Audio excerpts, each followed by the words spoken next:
One more victory for two young murder victims and their families tonight. Eugene Gall, the man convicted of kidnapping, raping, and murdering Beth Ann Mote from Oakwood, and Lisa Jansen from Cincinnati, is now classified as a sexual predator. Our Elise Coulter was in the courtroom today as the judge looked through the evidence against Gall and made an important ruling. This is Eugene Gall in 1978 when he was convicted of kidnapping, raping, and murdering 12-year-old Lisa Jansen from Cincinnati. And a year later, he was convicted of kidnapping, raping, and murdering 15-year-old Beth Ann Mote from Oakwood. I remember that the little girl had disappeared.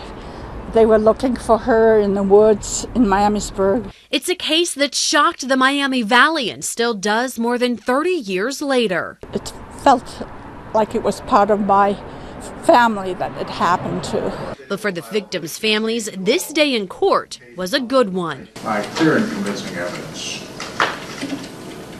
that the defendant is, in fact, a sexual predator. As of today, 3 decades after his crimes, Eugene Gall will now have to register as a Tier 3 sex offender for the rest of his life. Any sanction that is able to be imposed upon this defendant, we're going to make sure happens because of what he's done. Gall's murder conviction for Lisa Jansen was overturned in 2001 after his attorney proved he was legally insane. He's now finishing his life sentence in Ohio for the murder of Beth Ann Mote. Lisa Jansen's mother was in court today and left the courtroom full of emotion. This meant a lot to her to see that, number one, he's still in prison, and number two, that he was classified appropriately as a sexual predator.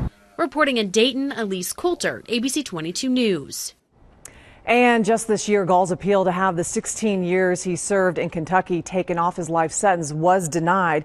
He is now not eligible for parole until 2021.